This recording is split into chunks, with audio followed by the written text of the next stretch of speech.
Hello guys, আজকে আমি চলে এসেছি আমাদের ক্লাস 11 এর কেমিক্যাল বন্ডিং এর চতুর্থ ক্লাস নিয়ে। দেখো, আজকের ক্লাসে আমরা কমপ্লিট করব দ্রাবকায়ন শক্তি বা তোমার সলভেশন এনার্জি বিষয়টা কি জিনিস সেটা সম্বন্ধে আলোচনা করব, এবং তার সঙ্গে কোভ্যালেন্ট বন্ড বা কোভ্যালেন্সি এই বিষয়টা নিয়ে আজকের ক্লাসে আমরা আলোচনা করে নেব। এবং কোভ্যালেন্ট বন্ড তৈরি হওয়ার শর্ত, কোভ্যালেন্ট বন্ড কারা তৈরি করবে, কোন কোন গ্রুপের এলিমেন্টগুলো কোভ্যালেন্ট বন্ড তৈরি করে, এবং কোভ্যালেন্ট বন্ডের যে বৈশিষ্ট্যগুলো বা কোভ্যালেন্ট কম্পাউন্ডের যে বৈশিষ্ট্যগুলো সেই বৈশিষ্ট্যগুলো সম্বন্ধে আলোচনা করব। তাহলে চলো আর দেরি না করে শুরু করা যাক আজকের ক্লাস।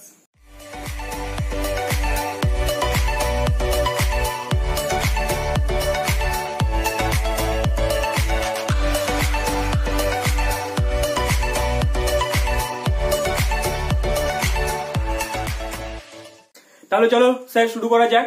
আজকের ক্লাসে আমরা কি নিয়ে আলোচনা করব না, দ্রাবকায়ন শক্তি নিয়ে। দেখো, দ্রাবকায়ন শক্তি শুরু করার আগে আমরা এখন কিন্তু প্রত্যেককে ভালো করে জানি যে তোমার আয়নিক কম্পাউন্ড আমরা কাদেরকে বলবো বা আয়নিক কম্পাউন্ডের নেচার গুলো কি সেগুলো সম্বন্ধে কিন্তু আমরা আগের ক্লাসে আলোচনা করেছি। এবার তার মধ্যে থেকে এর একটা বিষয় আমরা জানি যে আয়নিক কম্পাউন্ড গুলো কি হয় না, আয়নীয় সলভেন্ট বা ধ্রুবীয় দ্রাবকের মধ্যে কি হতে পারে না, দ্রবীভূত হতে পারে। এবার স্যার আমাদের প্রধান কোশ্চেনটা হচ্ছে গিয়ে তোমার দ্রাবকায়ন শক্তিতে আসছি। তো প্রথমে আমরা বিষয়টা জানি যে আয়নীয় কম্পাউন্ড গুলো বা আয়নীয় যৌগগুলো কেন ওরা ধ্রুবীয় দ্রাবকে দ্রবীভূত হবে। দেখো বিষয়টা কি হয়, আমরা জানি যে আয়নিক কম্পাউন্ড গুলো তারা যে ক্রিস্টাল স্ট্রাকচার তৈরি করে সেই ক্রিস্টাল স্ট্রাকচারের ভেতরে প্রতিটা আয়নের মধ্যে যে একটা ইলেকট্রোস্ট্যাটিক অ্যাট্রাকশন হয়, সেই অ্যাট্রাকশনের জন্য তারা স্ট্রং আকর্ষণ বলের মাধ্যমে যুক্ত থাকে এবং তাদের কেলাসটা কি হয় না খুব দৃঢ়ভাবে অবস্থান করে। তাই জন্য তাদের আয়নগুলোকে তোমাকে মানে বিচ্ছিন্ন করতে, একে অপরের কাছ থেকে দূরে নিয়ে যেতে অনেক বেশি শক্তি দিতে হয়। এবার ধরে নাও এই ধরনের একটা কেলাস আছে, ঠিক আছে, এরকম ধরনের একটা NaCl এর কেলাস আছে, ঠিক আছে। এবার আয়নিক কম্পাউন্ড মানে কি স্যার, সেখানে প্লাস মাইনাস থাকবে, তাই তো। ধরে নাও এখানে একটা Na প্লাস ছিল, এখানে Cl মাইনাস, Na প্লাস, ঠিক আছে, Cl মাইনাস। এবার প্রত্যেকটা ধরে নাও আছে, ঠিক আছে, আমি বাকিগুলো লিখছি না। ধরুন এখানে এবং এটা কনজুগেশনে থাকে, ধরুন একটা প্লাস আছে, এখানে মাইনাস, এখানে প্লাস মাইনাস প্লাস, এখানে প্লাস মাইনাস প্লাস মাইনাস, এরকম করে আছে আর কি, ঠিক আছে। এবার ধ্রুবীয় দ্রাবক কাদেরকে বলবো আমরা? ধ্রুবীয় দ্রাবক, দেখো ওখানে আমরা ধ্রুবীয় দ্রাবক বিষয়টা আমরা আরো ভালো করে জানতে পারবো যখন আমরা ডাইপোল মোমেন্ট বিষয়টা পড়বো। তো ধ্রুবীয় জিনিসটা কি, যে যেখানে কি হবে বন্ধনে অংশগ্রহণকারী যে এলিমেন্ট গুলো যে বন্ধনে অংশগ্রহণ করছে, যেমন ধরুন আমরা অ্যাজ ফর এক্সাম্পল একটা উদাহরণ নিয়ে নিচ্ছি, জল, ঠিক আছে। তো এই বন্ধনে অংশগ্রহণকারী যে এলিমেন্ট গুলো অবস্থান করছে বন্ধনের মধ্যে বা যে পরমাণুগুলো অবস্থান করছে, তাদের যদি তড়িৎ ঋণাত্মকতার পার্থক্যটা অনেক বেশি থাকে তাহলে সমযোজী বন্ধন, অবশ্যই সেটা সমযোজী কম্পাউন্ড হতে হবে। সমযোজী বন্ধনের মধ্যে বন্ধনের ইলেকট্রন গুলো কি হবে, যে তড়িৎ ঋণাত্মক মানে যার তড়িৎ ঋণাত্মকতা বেশি সে কি করবে, নিজের দিকে ইলেকট্রন টেনে রাখবে। তাহলে এই ধরনের একটা বন্ধন মানে কি দুটো ইলেকট্রন। এবার দুটো ইলেকট্রন মানে কি, যার তড়িৎ ঋণাত্মকতা বেশি, ওই যে বলেছিলাম তড়িৎ ঋণাত্মকতার গল্প যে আমরা পড়েছিলাম যে সমযোজী বন্ধনের মধ্যে ইলেকট্রন গুলোকে নিজের দিকে টেনে রাখার ক্ষমতা। তাহলে অক্সিজেনের তড়িৎ ঋণাত্মকতা হাইড্রোজেনের থেকে বেশি হয়, তাহলে অক্সিজেন নিজের দিকে ইলেকট্রন বেশি করে টেনে রাখবে। এবার ইলেকট্রন মানে কি একটা নেগেটিভ চার্জ। এবার নেগেটিভ চার্জ কারো মাথায় যদি চলে আসে, এবার পুরোপুরি তো নেগেটিভ হচ্ছে না, তাহলে কি হবে, আমরা ডেল নেগেটিভ মানে পার্শিয়াল ঋণাত্মক চার্জকে আমরা সাধারণত ডেল মাইনাস দিয়ে প্রকাশ করি, ঠিক আছে। এবার হাইড্রোজেনের কাছ থেকে যেহেতু ইলেকট্রন গুলো নিজের দিকে টেনে নিয়েছে, তাহলে কি হবে, হাইড্রোজেনটা ডেল পজিটিভ হয়ে যাবে। তাহলে দেখো এই যে আমাদের যে ওয়াটার মলিকুলটি আছে সেটা কি অ্যাকচুয়ালি এরকম ভাবে ডেল পজিটিভ এবং ডেল নেগেটিভে ভেঙে থাকে। তাই জন্য জল একটা কি হয় না, ধ্রুবীয় দ্রাবক। ধ্রুবীয় মানে কি দুটো পোলে ভেঙে যাচ্ছে, ডাইপোল। ডাইপোল মানে কি, যে দুটো পোল আছে, মানে একদিকে প্লাস একদিকে মাইনাস, দুটো পোলে ভেঙে আছে। তাই জন্য যে সমস্ত সলভেন্ট গুলো বা যে সমস্ত কম্পাউন্ড গুলো এরকম করে দুটো পোলে ভেঙে যেতে পারবে বা যাদের মধ্যে যে পরমাণুগুলো অংশগ্রহণ করছে বন্ধনে, সেই বন্ধনের পরমাণুগুলো যদি তড়িৎ ঋণাত্মকতার পার্থক্য যদি অনেক বেশি থাকে তাহলে কি হবে, সেই বন্ধনটা ধ্রুবীয় হয়ে যাবে এবং সেই কম্পাউন্ডটা ধ্রুবীয় কম্পাউন্ড হয়ে যাবে। তাহলে ওয়াটার একটা ধ্রুবীয় কম্পাউন্ড এবং ওয়াটার সলভেন্ট একটা ধ্রুবীয় সলভেন্ট। এবার কি হয় স্যার, এবার আয়নিক কম্পাউন্ড মানে কি তার মধ্যে প্লাসও আছে তার মধ্যে মাইনাসও আছে। এবার কি হচ্ছে, দেখো ধ্রুবীয় সলভেন্ট ইউজ করার সুবিধাটা কি, এবার এই যে মাইনাস পার্টটা আছে এবং এখানে যে প্লাস পার্টটা আছে, সেই প্লাস গুলো কি করবে স্যার, মাইনাস গুলোকে টানবে, ঠিক আছে, প্লাস গুলো মাইনাস গুলোকে টানবে এবং মাইনাস গুলো কি করবে, প্লাস গুলোকে টেনে নিয়ে আসবে। এবার দেখো বিষয়টা কি হচ্ছে, এই যে মাইনাসটা আছে সেই মাইনাসটাকে কে টানবে স্যার, মাইনাসটাকে আমার কি করবে না প্লাস গুলো টানবে। ঠিক আছে, এই যে হাইড্রোজেন যে প্লাস গুলো আছে সেই মাইনাস গুলোকে টেনে বাইরে বের করে নিয়ে আসবে। ঠিক আছে, এই মাইনাস গুলোকে টেনে বের করে নিয়ে আসবে, আর এই মাইনাসটা কি করবে, এই প্লাস গুলোকে টেনে বাইরে বের করে নিয়ে আসবে।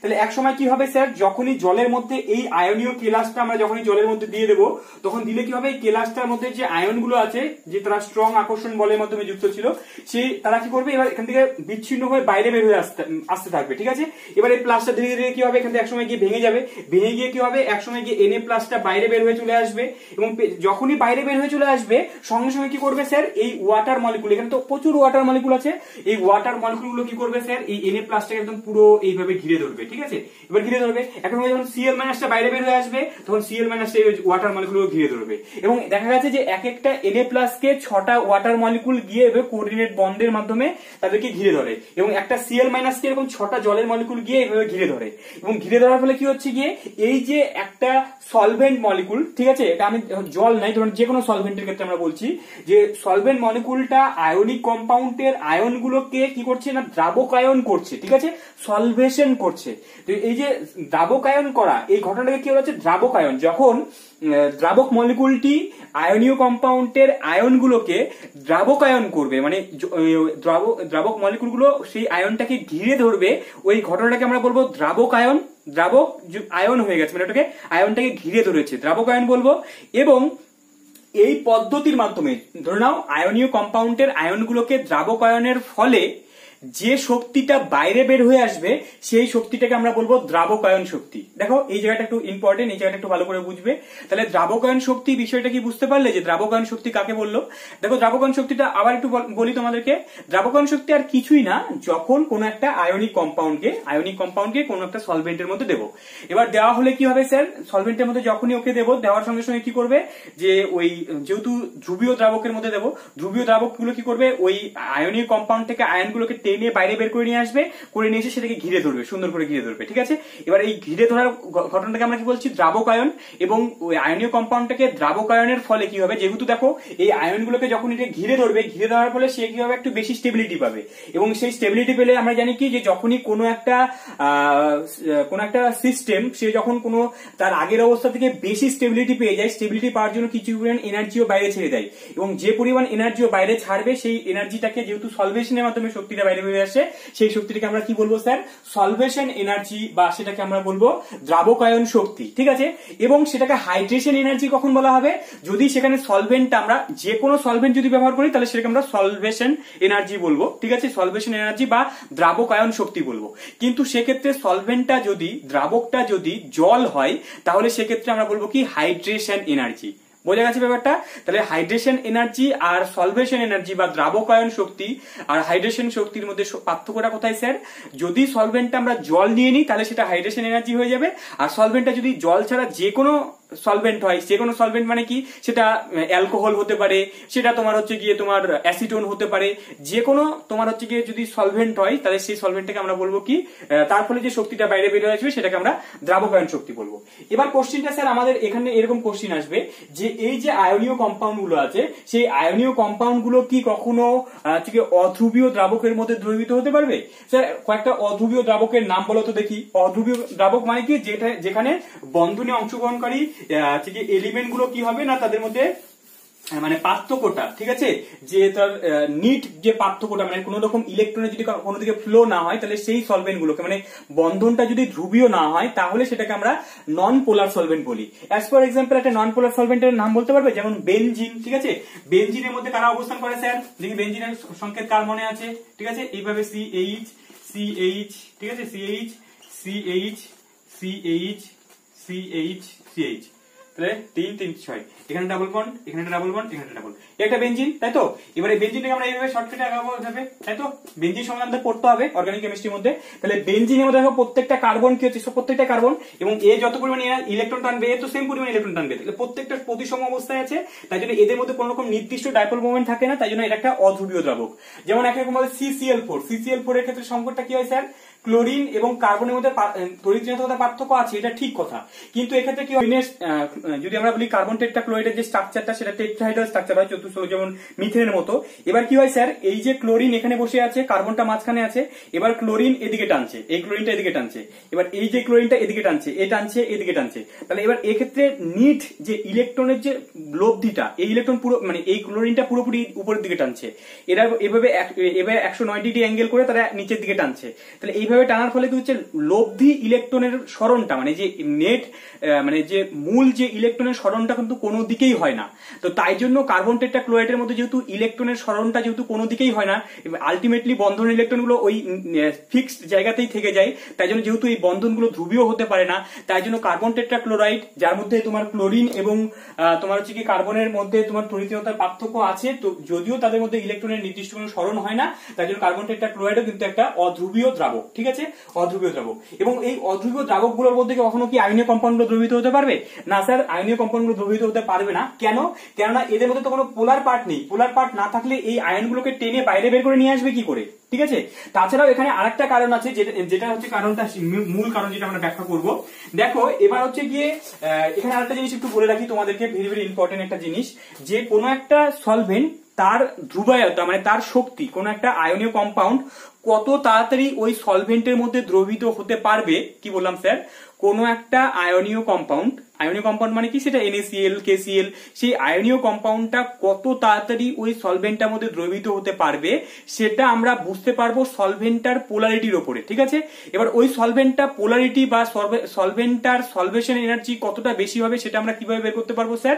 তো সেটা একটা টার্ম আমরা ইউজ করবো, সেটাকে বলে ডাই ইলেকট্রিক কনস্ট্যান্ট বা পরাবৈদ্যুতিক ধ্রুবক, ঠিক আছে। ডাই ইলেকট্রিক কনস্ট্যান্ট বা পরাবৈদ্যুতিক ধ্রুবক, মাধ্যমের পরাবৈদ্যুতিক ধ্রুবক, সেই বিষয়টা কি জিনিস সেটা সম্বন্ধে একটু চট করে আলোচনা করে নিই।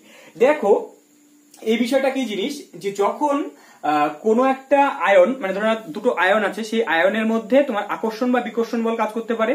যদিও তোমরা এই বিষয়টা তোমাদের ক্লাস 12 এর যে তোমার তড়িৎ ক্ষেত্র যে চ্যাপ্টারটা পড়বে সেখানে তোমরা পাবে কুলম্বের সূত্র, সেই চ্যাপ্টারটার মধ্যে।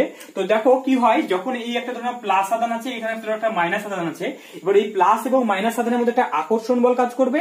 সেই আকর্ষণ বলটা মানে সেই বলটা কতটা হবে সেটা আমরা বলতে পারবো কি না, এই বলটা সমানুপাতিক হয় R1, মানে এখানে আমরা এর আধানটাকে ধরে নিলাম Q1 আছে, এর আধানটাকে ধরে নিলাম Q2 আছে, তাহলে তাদের মধ্যে বলটা কি হবে, চার্জ যত বেশি থাকবে, এই যে প্লাস এবং মাইনাসের চার্জটা যত বেশি হবে, তাহলে এই চার্জের গুণফল তার সঙ্গে সমানুপাতিক হবে, এবং এই বলটা কি হবে, তারা যত কাছে থাকবে বলটা তত বেশি হবে, তাই তো। তার মানে কি হবে, দূরত্বের সঙ্গে ব্যস্তানুপাতিক। কি বললাম স্যার, এই তাদের মধ্যে যে দূরত্বটা, ঠিক আছে, দূরত্ব যত কম হবে বল তত বেশি হবে। তাহলে আলটিমেটলি আমরা বলতে পারি কি, F সমানুপাতিক Q1 Q2 বাই R, ঠিক আছে, এভাবে আমরা বলতে পারি। এবং সেটা দেখা যাচ্ছে ব্যাসার্ধের স্কয়ারের উপরে, ঠিক আছে, R স্কয়ার হয় থাকবে, তাহলে R স্কয়ারের সঙ্গে সমানুপাতিক হলো।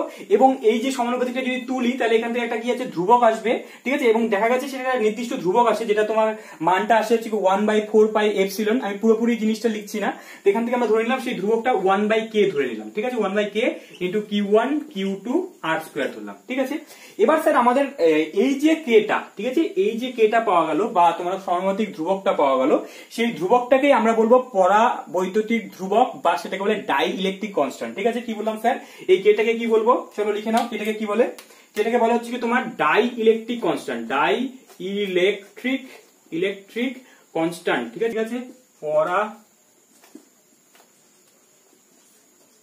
ঠিক আছে স্যার। এবার আমরা দেখবো কি, এই যে বলটা, ঠিক আছে, এই যে ধরে নাও কোন একটা চার্জে দুটো যে আধান আছে, সেই আধানের মধ্যে যে বলটা সেটা কে এর সঙ্গে কিভাবে সম্পর্কযুক্ত সেটা আমরা একটু বের করার চেষ্টা করব।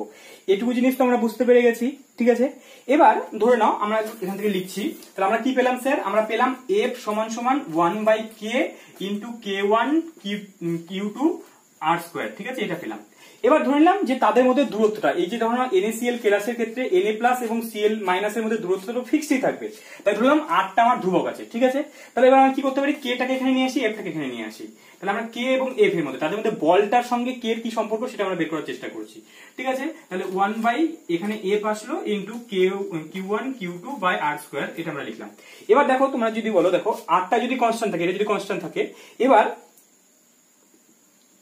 K এর মান যত বেশি হবে, কি বললাম স্যার, এই কে এর মান যত বেশি হবে এফ এর মান তত কম হবে, কেননা বলের সঙ্গে কেটা ব্যস্তানুপাতিক সম্পর্ক হয়ে আছে। ঠিক আছে, তাহলে কি বললাম স্যার, মাধ্যমের পরাবৈদ্যুতিক ধ্রুবক বা ডাইইলেকট্রিক কনস্ট্যান্টের মান যত বেশি হবে তার মানে তখন ওই যে আয়নগুলো আছে সেই আয়নগুলোর মধ্যে যে তাদের মধ্যে যে বলটা কি বল কাজ করছিল, সেটা স্থির তড়িৎ আকর্ষণ বলটা যে কাজ করছিল সেই বলটার মান কি হয়ে যাবে স্যার, কমে যাবে।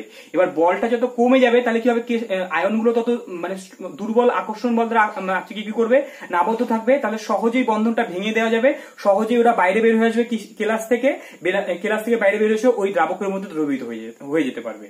তাহলে এখান থেকে আমরা একটা জিনিস বুঝতে পারলাম যে সলভেন্টের বা যে দ্রাবকটার বা যে মাধ্যমটার ডাইইলেকট্রিক কনস্ট্যান্ট বা কে এর মান যত বেশি হবে সেই সলভেন্টটা কি করবে না ওই যে আয়নীয় কম্পাউন্ডটার যে মধ্যে যে আয়নগুলো ছিল, কি বললাম স্যার, ওই যে আয়নীয় কম্পাউন্ডটার মধ্যে আয়ন মানে প্লাস এবং মাইনাস ক্যাটায়ন এবং অ্যানায়নের মধ্যে যে আকর্ষণ বলটা কাজ করছিল সেই আকর্ষণ বলটাকে তত বেশি কমিয়ে দিতে পারবে, তার মানে সেই যৌগটাকে তত তাড়াতাড়ি ওই সলভেন্টের মধ্যে দ্রবীভূত করে দিতে পারবে। ব্যাপারটা বোঝা গেল? ওই যে এর আগের দিন আমি বলেছিলাম যে জল কি করে না আয়নীয় কম্পাউন্ড গুলোর যে আকর্ষণ বলটাকে আছে সেই আকর্ষণ বলটাকে 81 টাইম কমিয়ে দিতে পারে।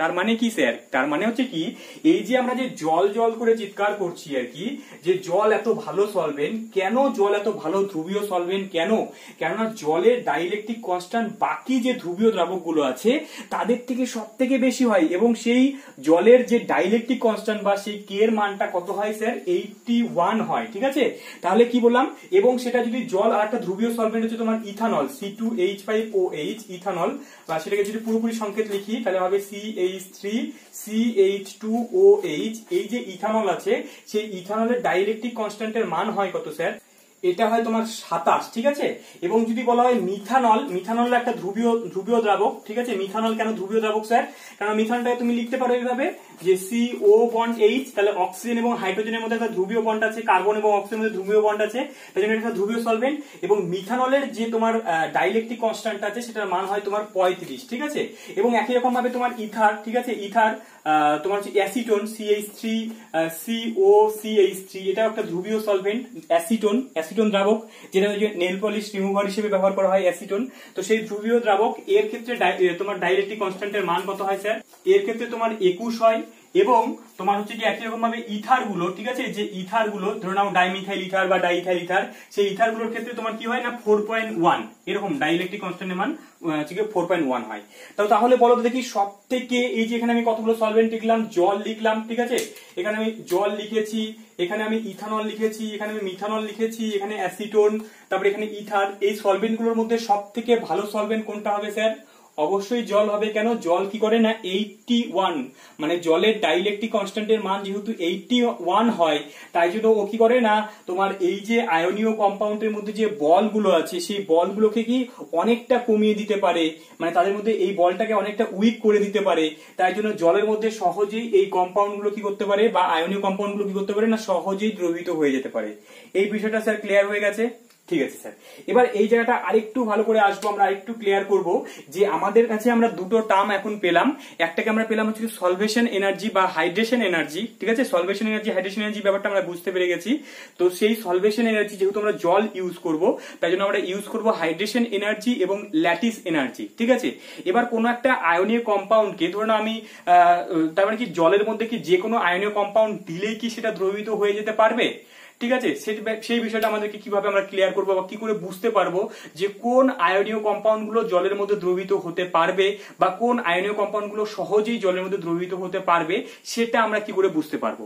ঠিক আছে, এবার দেখো আমরা প্রথম থেকে তোমাদেরকে বলছি যে কোনো কম্পাউন্ড বলো বা যে কোনো সিস্টেম বলো বা যে কোনো জিনিস, এই আমাদের পৃথিবীতে সবকিছুই সবসময় তারা কি চায় না তাদের এনার্জিটাকে কমাতে চায়। ঠিক আছে, তারা একটা স্টেবল জায়গায় যেতে চায়। স্টেবল জায়গায় যাবে মানে কি, সে কিছু পরিমাণ শক্তি বাইরে ছেড়ে দেবে। ঠিক আছে, এবার ল্যাটিস এনার্জিটা কি বলছে না, ল্যাটিস এনার্জিটা বলছে যে এই যে ও যখন ক্রিস্টালটা ফর্ম করে আছে, মানে ল্যাটিসটা যখন গঠন করে আছে বা ওই যে পুরো যে স্ট্রাকচারটা নিয়ে আছে, তো সেই স্ট্রাকচারের মধ্যে যে আকর্ষণ বল দ্বারা ওরা যুক্ত হয়ে আছে, সেই আকর্ষণ বলটাকে আমরা বলছি কি ল্যাটিস এনার্জি বলছি। এবার হাইড্রেশন এনার্জিটাকে কাকে বলছি আমরা, যখন ওই ল্যাটিসটা জলের মধ্যে দেওয়া হলো, দেওয়ার পরে জলগুলো ওই আয়নগুলোকে ঘিরে ধরলো, তার ফলে যে শক্তিটা বাইরে বেরিয়ে আসলো সেটাকে আমরা হাইড্রেশন এনার্জি বলছি। এবার এই NaCl কে আমরা জলের মধ্যে দিলাম, ঠিক আছে, আমরা এই NaCl কে আমরা জলের মধ্যে দিলাম, দেওয়ার পরে এবার এখান থেকে আমাদের দুটো টার্ম পেলাম। একটা হচ্ছে কি আমাদের ল্যাটিস এনার্জি, ঠিক আছে, LATTIC ল্যাটিস এনার্জি একটা, আর একটা পেলাম কি স্যার ΔH হাইড্রেশন এনার্জি, ঠিক আছে, হাইড্রেশন এনার্জি। তাহলে দুই ধরনের শক্তি পেলাম। এবার ল্যাটিস এনার্জি কি চাইবে বা ল্যাটিস এনার্জি কি বলবে যে আমরা কখনো ভাঙতে দেবো না, ল্যাটিস এনার্জি বলবে কি আয়নগুলো খুব কাছাকাছি থাক। আর হাইড্রেশন এনার্জি কি বলবে, ওগুলোকে আয়নগুলোকে দূরে করব, ঠিক আছে। এবার এদের মধ্যে যে জিতবে তার ক্ষেত্রে ঘটনাটা ঘটবে। এবার যদি তার ক্ষেত্রে যদি হাইড্রেশন এনার্জির মানটা যদি বেশি হয়, কি বললাম স্যার, যদি হাইড্রেশন এনার্জির মানটা যদি বেশি হয় তাহলে কি হবে, হাইড্রেশন এনার্জি যদি জিতে যায় তাহলে কি করবে, ল্যাটিস এনার্জিটাকে মানে ল্যাটিসটাকে ভেঙে বাইরে বের করে নিয়ে চলে আসবে। আর কোথাও যদি ল্যাটিস এনার্জিটা যদি বেশি হয়ে যায়, কারো ক্ষেত্রে যদি ল্যাটিস এনার্জিটা যদি বেশি হয়, হাইড্রেশন এনার্জি যদি কম হয়, তাহলে ল্যাটিস এনার্জি জিতে গেল, মানে কি ও ল্যাটিসটা ভাঙতে দিবে না, আয়নগুলোকে খুব কাছাকাছি রাখবে, ঠিক আছে। পুরো ব্যাপারটা ক্লিয়ার হয়েছে। এবার তাহলে কোন একটা কম্পাউন্ড যদি দ্রবণের মধ্যে যদি সলিউশন মানে ওই দ্রাবকটার মধ্যে যদি দ্রবীত হয়, তাহলে ও নিট যে পরিমাণ শক্তিটা ছেড়ে দেবে সেই শক্তিটাকে আমরা বলবো solution energy, heat of solution, ঠিক আছে, সেটাকে সলিউশন এনার্জি বা দ্রবণ শক্তি, ঠিক আছে, দ্রবণ শক্তি বলবো সেটাকে। ব্যাপারটা কিরকম বললাম স্যার, তাহলে স্যার এই যে আমরা যখন ওই আয়নীয় কম্পাউন্ডটা ওই সলিউশনের মধ্যে দ্রবীত হবে, তো দ্রবীত হলে আমরা কি পাবো, সেটাকে আমরা সলিউশন এনার্জি বললাম। তো সেই সলিউশন এনার্জিটাকে আমরা কিভাবে বের করতে পারবো, তার ইকুয়েশনটা কি হবে না ΔH সলিউশন, ঠিক আছে, সলিউশন মানে কি দ্রবণ শক্তি, মানে দ্রবণের মধ্যে কতটা নিট শক্তি কতটা বাইরে বের হয়ে আসবে সেটা আমরা বের করতে পারবো কিভাবে স্যার, এই হাইড্রেশন এনার্জি ΔH হাইড্রেশন, ঠিক আছে, হাইড্রেশন মাইনাস ΔH ল্যাটিস, ঠিক আছে, LATTIC। তাহলে কি বললাম স্যার, হাইড্রেশন এনার্জি থেকে ল্যাটিস এনার্জিটা কি বললাম স্যার, এক্ষেত্রে অবশ্যই হাইড্রেশন যদি সেই লবণটাকে ওই সলভেন্টের মধ্যে বা জলের মধ্যে যদি দ্রবীত হতে হয়, তাহলে তার হাইড্রেশন এনার্জির মানটা অবশ্যই বেশি হতে হবে ল্যাটিস এনার্জি থেকে, তাহলেই না ল্যাটিস এনার্জিকে হারিয়ে ও বাইরে বের হয়ে আসবে। তো তাই জন্য হাইড্রেশন এনার্জির মানটা বেশি, অর্থাৎ কি এই সলিউশন এনার্জি মানে হিট অফ সলিউশনটা যদি ধনাত্মক হয়, কি বললাম স্যার, এই মানটা যদি ধনাত্মক হয়, অর্থাৎ কি হাইড্রেশন এনার্জির মানটা যদি বেশি হয় ল্যাটিস এনার্জি থেকে, তাহলে কিন্তু দ্রবণের মধ্যে দ্রবীত হতে পারবে।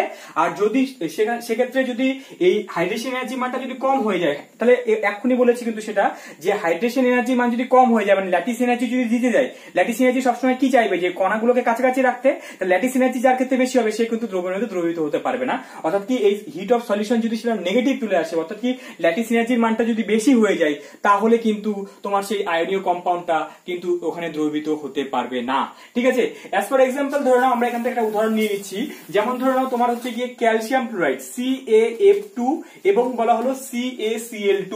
এবার তোমাকে কোশ্চেন এসেছে এরকম, বা পরীক্ষা এইভাবে কোশ্চেন দেবে, আমাদের বোর্ডের পরীক্ষা এরকম কোশ্চেন দেয় যে তোমার CaF2 তোমার ওয়াটার ইনসলিবল, কিন্তু তোমার CaCl2 ওয়াটার সলিবল, মানে কি ক্যালসিয়াম ক্লোরাইড জলের মধ্যে দ্রবীত হতে পারে, কিন্তু ক্যালসিয়াম ফ্লোরাইড ওয়াটারের মধ্যে বা জলের মধ্যে দ্রবীত হতে পারে না, তার কারণটা ব্যাখ্যা করো, ঠিক আছে। তাহলে আমরা এটাকে ব্যাখ্যা করবো, যেহেতু যখনই এই ধরনের কোশ্চেন আসবে, দেখো মাথার মধ্যে এই ধরনের কোশ্চেন গুলোকে একটু ভালো করে ঢুকিয়ে নাও বা সেভ করে নাও ব্যাপারটাকে, যে যখনই তোমার এরকম দ্রবীত হওয়ার গল্প আসবে, তার মানে নিশ্চয়ই তোমার ওই হাইড্রেশন এনার্জি এবং ল্যাটিস এনার্জি এই বিষয়টা দিয়ে তোমাকে ব্যাখ্যা করতে হবে।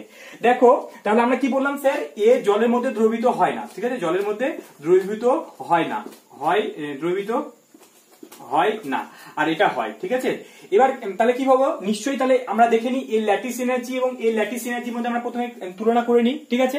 তো তাহলে আমাদের শর্তটা কি, যদি দ্রবীত হতে হয় তাহলে দ্রবীত হওয়ার শর্তটা কি স্যার, দ্রবীত হওয়ার শর্তটা কি, শর্তটা হচ্ছে কি আমাদের ΔH হাইড্রেশন, এগুলো তোমরা লিখে নাও, ঠিক আছে, ΔH হাইড্রেশন টা কি হতে হবে স্যার, তোমার ডেল এইচ ল্যাটিস এনার্জি, ঠিক আছে, ডেল এইচ ল্যাটিস এনার্জি থেকে বেশি হতে হবে। হাইড্রেশন এনার্জি মানটা যদি ল্যাটিস এনার্জি থেকে বেশি হয় তাহলে ও দ্রবীভূত হতে পারবে, ঠিক আছে। এবার আমরা চলো চট করে দেখে নিই যে এই দুজনের ল্যাটিস এনার্জির মধ্যে আমরা চট করে তুলনা করে নেব। দেখো ক্যালসিয়াম ক্লোরাইডের ক্ষেত্রে ল্যাটিস এনার্জিটা কি হবে স্যার, আমরা ল্যাটিস এনার্জি এর আগের দিনে পড়েছিলাম, ল্যাটিস এনার্জি ইউ সমান সমান কি ছিল স্যার, চার্জের গুণফল ছিল, ঠিক আছে, জেড প্লাস জেড মাইনাস, আর নিচে কি ছিল স্যার, ব্যাসার্ধ ছিল, মানে তাদের মধ্যে দূরত্বের সঙ্গে ব্যস্তানুপাতিক ছিল, আর তাদের মধ্যে চার্জের গুণফলের সমানুপাতিক ছিল। এবার স্যার এখান থেকে আমরা কি বললাম স্যার, এবার এখান থেকে দেখো যে ক্যালসিয়াম ক্লোরাইডের ক্ষেত্রে যদি আমরা এটাকে আয়নে ভাঙি, কি বললাম স্যার, যদি আয়নে ভাঙো তাহলে আয়নে ভাঙলে কি হবে, ক্যালসিয়াম সবসময় 2+ হয়, আর এখান থেকে ফ্লোরিন কি হবে, দুটো F- হবে। একইভাবে এটাকে আয়নে ভাঙো তাহলে কি পাবো স্যার, Ca2+ পাবো এবং Cl2Cl- পাবো। তাহলে দু ক্ষেত্রে তোমার কি হচ্ছে, চার্জের গুণফলটা সমান, ঠিক আছে। দেখো এখানে ক্যালসিয়াম মানে প্লাস 2 আছে, এখানে -2 আছে, এর মধ্যে +2 এর মধ্যে -2, তাহলে চার্জের গুণফল দিয়ে তো আমরা পারলাম না বলতে। তাহলে এবার নিশ্চয়ই আমরা তাদের মধ্যে দূরত্ব দিয়ে ব্যাখ্যা করব। এবার আমরা কি জানি স্যার, তাদের মধ্যে দূরত্ব যত কম হবে, অর্থাৎ কি ক্যাটায়ন এবং অ্যানায়নের আকারটা যত ছোট হবে, তাহলে তত কাছাকাছি অবস্থান করবে, মানে তাদের মধ্যে ল্যাটিস এনার্জির মানটা তত বেশি হবে। তাহলে এবার দেখো এখানে আছে কি, ফ্লোরিন আছে আর এখানে তোমার ক্লোরিন আছে, তাহলে কার আকারটা বড় বলো দেখি। তাহলে একই গ্রুপ বরাবর আমরা নিচে দিকে নামলে ব্যাসার্ধ বৃদ্ধি পাই, তাহলে ক্লোরিনের আকারটা বড় ফ্লোরিনের থেকে, তো তাহলে কাদের মধ্যে ল্যাটিস এনার্জিটা বেশি হবে, অফকোর্স যেহেতু এদের মধ্যে দূরত্বটা কম, ক্যাটায়ন এবং অ্যানায়নের মধ্যে দূরত্বটা কম, তাই জন্য CaF2 এর ল্যাটিস এনার্জি, ঠিক আছে, এর ডেল এইচ ল্যাটিস, ঠিক আছে, ল্যাটিস এনার্জির মানটা কি হবে, বেশি হবে, ঠিক আছে। এই ল্যাটিস এনার্জির মানটা বেশি কেন সেটা আমরা বুঝতে পারলাম, এই যে এই ব্যাপারটাতে আমরা বুঝতে পারলাম তো, ঠিক আছে। এটা কার ইকুয়েশন বলা হয় স্যার, বর্নল্যান্ড ইকুয়েশন, তাই তো। আচ্ছা একইভাবে তাহলে এর ক্ষেত্রে ল্যাটিস এনার্জির মানটা কম হবে, তাহলে আমরা এক্ষুনি বললাম যেহেতু এর ক্ষেত্রে ল্যাটিস এনার্জির মানটা কি হয়, হাইড্রেশন এনার্জির মান থেকে বেশি হয়, তাহলে কি বলবো স্যার, ক্যালসিয়াম ক্লোরাইডের ক্ষেত্রে যেহেতু ল্যাটিস এনার্জির মানটা তার হাইড্রেশন এনার্জির মানের থেকে বেশি হয়ে যায়, তাহলে এই ক্ষেত্রে ল্যাটিস এনার্জির মানটা বেশি। তাহলে ক্যালসিয়াম ক্লোরাইডের ক্ষেত্রে কি বললাম স্যার, এই ক্ষেত্রে ডেল এইচ ল্যাটিস এর মানটা তোমার কি হয়ে যায় না, ডেল এইচ হাইড্রেশন এনার্জি থেকে বেশি হয়ে যায়, তাই জন্য ল্যাটিস এনার্জি বেশি, তাহলে কণাগুলোকে কখনো ছিন্ন করতে দেয় না, বিচ্ছিন্ন করতে দেয় না, তো তাই জন্য এর ক্ষেত্রে কি এ জলের মধ্যে দ্রবীভূত হতে পারবে না। কিন্তু এই ল্যাটিস এনার্জির মানটা কম হওয়ার জন্য হাইড্রেশন এনার্জির মানটা বেশি, তাই জন্য সহজেই আয়নগুলোকে বাইরে বের হয়ে আসতে পারবে, তাহলে সহজেই জলের মধ্যে দ্রবীভূত হতে পারবে। ব্যাপারটা পুরো ক্লিয়ার হয়েছে? যদি এই ধরনের কোশ্চেন আসে তোমরা ব্যাখ্যা করতে পারবে, পুরো ক্লিয়ার? ঠিক আছে স্যার, আমরা দ্রাবকায়ন শক্তি সম্বন্ধে বুঝতে পারলাম এবং হচ্ছে কি তোমার হিট অফ সলিউশন কি জিনিস, তারপরে হচ্ছে কি তোমার হাইড্রেশন এনার্জি কি জিনিস, সেই জিনিসগুলো বুঝতে পারলাম এবং কেন আয়নীয় কম্পাউন্ড গুলো তোমার এই ধ্রুবীয় দ্রাবকের মধ্যে দ্রবীভূত হতে পারবে সেই বিষয়টা সম্বন্ধে বুঝতে পারলাম।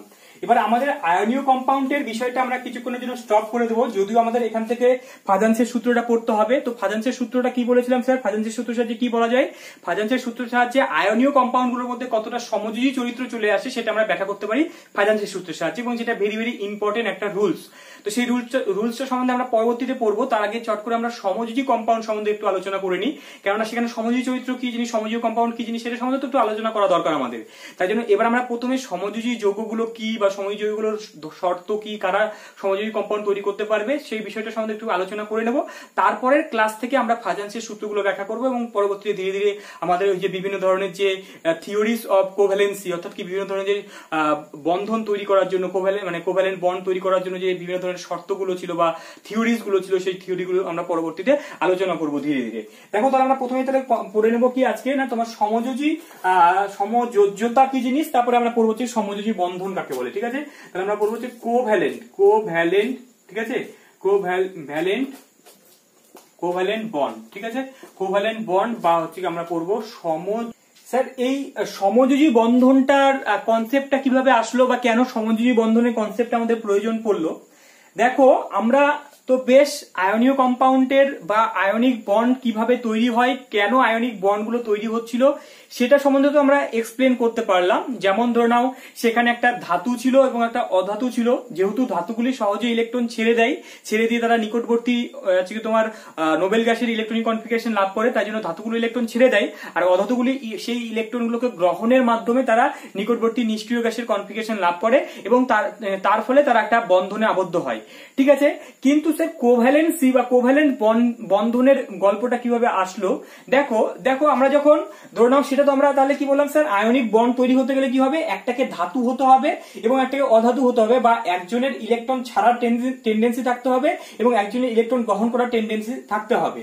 কিন্তু এই কোভ্যালেন্সি ব্যাপারটা কখন আসলো না, যখন ধরো সেম পরমাণুগুলো, ঠিক আছে, বা যাদের তড়িৎ-ঋণাত্মকতার পার্থক্য সমান বা প্রায় সমান, সেই কম্পাউন্ড গুলো ক্ষেত্রে আমরা কিভাবে ব্যাখ্যা করতে পারবো। যদি তড়িৎ-ঋণাত্মকতা যদি সমান হয় তাহলে তো কেউই ইলেকট্রন দেবে না বা কেউই ইলেকট্রন গ্রহণ করবে না, বা কেউই তো তাহলে হচ্ছে ইলেকট্রন আদান প্রদান করতে চাচ্ছে না। তো তাহলে সেক্ষেত্রে আমরা বন্ধনের বা সেক্ষেত্রে ইলেকট্রনের যে ভাগাভাগির গল্পটা, সেটা আমরা কিভাবে ব্যাখ্যা করতে পারবো। দেখো এই সম্বন্ধে প্রথম মার্কেটে আসলেন হচ্ছে গিয়ে তোমার জিএন লুইস, ঠিক আছে, যেটা আমরা লুইস স্ট্রাকচার বিষয় সম্বন্ধে আমাদের এই সমযোজী কম্পাউন্ডের মধ্যে আমরা পড়বো, লুইস ডট স্ট্রাকচার কিভাবে তৈরি করতে হয় সেটা আমরা পড়বো ডিটেলসে। তো সেই লুইস আমরা লুইস খার, লুইস বেস, এই লুইস সায়েন্টিস্ট কিন্তু আমাদের কেমিস্ট্রিতে অনেক অবদান আছে। তো সেই জিএন লুইস উনি এসে প্রথম এই কোভ্যালেন্সি যে ব্যাপারটা আছে, যেখানে হচ্ছে তোমার ইলেকট্রন শেয়ারিং এর মাধ্যমেও বা ইলেকট্রন নিজেদের মধ্যে যে শেয়ার করেও যে তারা হচ্ছে নিকটবর্তী নিষ্ক্রিয় গ্যাসের কনফিগারেশন লাভের মাধ্যমেই তারও যে বন্ধন তৈরি করতে পারে, সেই বিষয়টা প্রথম উনি ব্যাখ্যা করলেন। এবং উনি কিভাবে সেই ব্যাপারটা ব্যাখ্যা করলেন, দেখো এখানে অর্থাৎ কি কোভ্যালেন্সি, তো কোভ্যালেন্সি বিষয়টা কি জিনিস, দেখো আমি কয়েকটা জিনিস লাইন লিখছি, সেই লাইনগুলো গুরুত্বপূর্ণ। কোভ্যালেন্সি বিষয়টা আমরা প্রথমে জানবো, তারপরে আমরা কোভ্যালেন্ট বন্ধনের মধ্যে ঢুকবো আর কি। তাহলে কোভ্যালেন্সি বিষয়টা কি জিনিস স্যার, কোভ্যালেন্সি, ঠিক আছে, কোভ্যালেন্সি বিষয়টা কি জিনিস বা সমযোজ্যতা বিষয়টা কি জিনিস। সমযোজ্যতা বা কোভ্যালেন্সি বিষয়টা কি, যে কোন একটা সমযোজী কম্পাউন্ডের মধ্যে ওই যে পরমাণুগুলো তোমার অংশগ্রহণ করছে, সেই পরমাণুগুলি কতগুলো বন্ধন তোমার তৈরি করতে পারবে বা বন্ধন তৈরি করতে সক্ষম, সেটাই তাদের হচ্ছে কোভ্যালেন্সি। বিষয়টা আমরা কিভাবে ব্যাখ্যা করব, দেখো বিষয়টাকে যদি আমরা সংজ্ঞা আকারে বলতে চাই তাহলে আমরা এইভাবে বলবো যে তোমার ধরো নিকটবর্তী নিষ্ক্রিয় গ্যাস, আমরা ওই যে শুরুর দিকে আলোচনা করেছিলাম যে কোনো এলিমেন্ট তাদের টেন্ডেন্সি কি থাকে না, তারা হচ্ছে কি নোবেল গ্যাসের কনফিগারেশন লাভ করতে চায়। তাহলে নিকটবর্তী নিষ্ক্রিয় গ্যাসের কনফিগারেশন লাভ করার জন্য যখন দুটি পরমাণু তারা ভূমিস্তর অবস্থাতে মানে গ্রাউন্ড স্টেটে বা হচ্ছে তোমার উদ্দীপ্ত অবস্থায় তাদের যে যোজ্যতা কক্ষে বা তাদের যে ভ্যালেন্স সেলে যে অযুগ্ম ইলেকট্রন গুলো, দেখো এই লাইনগুলো কিন্তু ইম্পর্টেন্স, অযুগ্ম ইলেকট্রন গুলি তোমার এক বা একাধিক পেয়ার গঠনের মাধ্যমে এবং সেগুলোকে নিজেদের মধ্যে শেয়ারিং করে নিয়ে, কি বললাম স্যার, নিজেদের মধ্যে শেয়ার করে নিয়ে যে বন্ধন মানে রাসায়নিক ভাবে যে তাদের মধ্যে যে যুক্ত হওয়ার যে প্রবণতা বা যুক্ত হওয়ার যে ক্ষমতা, সেটাকে আমরা বলবো কোভ্যালেন্সি। ঠিক আছে, এখানে কয়েকটা লাইন ইম্পর্টেন্ট। প্রথমে আমি বলেছি যে যোজ্যতা কক্ষে নিকটবর্তী নিষ্ক্রিয়, সবাই তো চাই যে নিকটবর্তী নিষ্ক্রিয় গ্যাসের কনফিগারেশন লাভ করতে চাই, তাহলে সেটা তো কোনো কমন ব্যাপারই থাকলো, সেটা কোনো নতুন বিষয় না। এখানে নতুন বিষয়টা আমরা আয়নীয় কম্পাউন্ডের সঙ্গে নতুন বিষয়টা কি স্যার, যোজ্যতা কক্ষে, কি বললাম স্যার, যোজ্যতা কক্ষের অযুগ্ম ইলেকট্রন, ঠিক আছে, অযুগ্ম, ঠিক আছে, ওখানে যেমন আমরা আয়নীয় ভ্যালেন্সি, যেটা আয়নিক ভ্যালেন্সি আমরা বের করতে পেরেছিলাম যে তারা কতগুলো ইলেকট্রন ছেড়ে দেবে বা কতগুলো ইলেকট্রন গ্রহণ করছে। তাহলে ইলেকট্রন ছেড়ে দেওয়ার গল্প ছিল আর ইলেকট্রন গ্রহণ করার গল্প ছিল আয়নিক ভ্যালেন্সি বা তোমার হচ্ছে ইলেকট্রো ভ্যালেন্সির সঙ্গে সেই বিষয়টা ছিল। কিন্তু তোমার কোভ্যালেন্সির সঙ্গে বিষয়টা কি থাকলো না, যোজ্যতা কক্ষের অযুগ্ম ইলেকট্রন গুলো, ঠিক আছে, অযুগ্ম ইলেকট্রন তারা কি করছিল না, এক বা একাধিক দেখো স্যার, তাহলে কোভ্যালেন্সি বিষয়টা আমরা তাহলে কিভাবে ব্যাখ্যা করতে পারবো না, তোমার যোজ্যতা কক্ষের অযুগ্ম ইলেকট্রন, ঠিক আছে, এই বিষয়টা একটু ভালো করে হেডিং করবে, যোজ্যতা কক্ষের অযুগ্ম ইলেকট্রন সেটা কি হবে না, এক বা একাধিক ইলেকট্রন জোড় সমভাবে ব্যবহার করার যে ক্ষমতাটা, সেটাকে আমরা বলছি হচ্ছে গিয়ে কোভ্যালেন্সি। ঠিক আছে, তাহলে আমরা কোনো একটা পরমাণুর মধ্যে মানে কোন একটা কোভ্যালেন্ট কম্পাউন্ডের মধ্যে কোন একটা পরমাণুর কোভ্যালেন্সি যদি নির্ণয় করতে হয়, তাহলে আমরা কি করবো স্যার, চট করে তার ইলেকট্রন বিন্যাসটা করে ফেলবো, ইলেকট্রন বিন্যাসটা করে দেখবো তার শেষ কক্ষপথে কতগুলো অযুগ্ম ইলেকট্রন আছে, সেই অযুগ্ম ইলেকট্রনের সংখ্যা দিয়ে কিন্তু আমরা বলে দিতে পারবো তার কোভ্যালেন্সি কত হবে। ঠিক আছে, তাহলে কোভ্যালেন্সি বিষয়টা বোঝা গেছে এবং সেই কোভ্যালেন্সির সাহায্যে আমরা বলে দিতে পারবো ও সমযোজী কম্পাউন্ড তৈরি করার সময় কতগুলো বন্ধন তৈরি করতে পারবে বা তার বন্ধন তৈরি করার ক্ষমতাটাই কিন্তু সেটা কোভ্যালেন্সি কে প্রকাশ করছে আর কি। ঠিক আছে, তো তাহলে বিষয়টা আমরা বুঝতে পেরে গেছি মোটামুটি কোভ্যালেন্সি কাকে বলে। আর এই কোভ্যালেন্সি যখন তারা রাসায়নিক বন্ধনে অংশগ্রহণ করবে, তাহলে কি বললাম স্যার, যখন তারা ইলেকট্রন গুলো সমানভাবে ব্যবহারের মাধ্যমে এক বা একাধিক বন্ধন গঠন করবে এবং সেই বন্ধনটাকে আমরা বলবো কোভ্যালেন্ট বন্ধন। ঠিক, তাহলে স্যার কোভ্যালেন্সি বিষয়টা আমরা বুঝতে পারলাম, বা কোভ্যালেন্ট বন্ধন কিভাবে তৈরি হয় সেটাও আমরা বুঝতে পারলাম। তাহলে চট করে একটা উদাহরণ নিয়ে নেব এবং আমরা বুঝবো যে যেমন ওটা তো আমরা যেমন আয়নীয় কম্পাউন্ডের ক্ষেত্রে আমরা বুঝেছিলাম যে একটা প্লাস তৈরি হয়েছিল, একটা মাইনাস তৈরি হয়েছিল, প্লাস মাইনাসকে পরস্পরকে আকর্ষণ করে, তাই জন্য তারা কাছাকাছি আসছিল। কিন্তু স্যার কোভ্যালেন্ট কম্পাউন্ডের ক্ষেত্রে আকর্ষণ বলটার উৎসটা কি, মানে তারা কেন কাছাকাছি আসছে, কি ধরনের আকর্ষণ বলের জন্য তারা কাছাকাছি আসছে, সেই বিষয়টা সম্বন্ধে আমরা একটু আলোচনা করব। দেখো এখানে বিষয়টা কি হয়, যেমন ধরুন আমরা এখন আলোচনা করব যে H2 যে অণুটা তৈরি হলো, তো সেই H2 অণুটা তারা কিভাবে তৈরি হয় আর কি।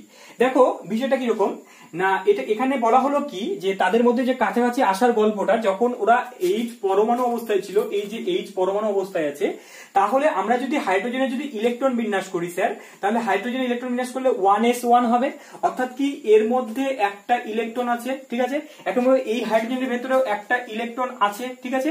এবার তখন বলা হলো কি, বা কোভ্যালেন্সিতে লুইস কি বললেন, উনি বললেন কি যে এদের মধ্যে যে কোভ্যালেন্ট বন্ড যখন তৈরি হয়, তাহলে ব্যাপারটা কিরকম, যে ধরে নাও এই যে তোমার হাইড্রোজেন পরমাণুটা ছিল, ঠিক আছে, আর এই যে তোমার হাইড্রোজেন পরমাণুটা ছিল, এবার এর ক্ষেত্রে ইলেকট্রনটা ছিল, এর ক্ষেত্রে ইলেকট্রনটা আছে, এবার সেই ইলেকট্রনটা যদি এই দিকে ঘোরে, মানে এর ইলেকট্রনটা যদি তোমার ক্লকওয়াইজ ঘোরে, তাহলে এর ইলেকট্রনটা কি হবে স্যার, এর ইলেকট্রনটা তোমার অ্যান্টি ক্লকওয়াইজ ঘুরবে।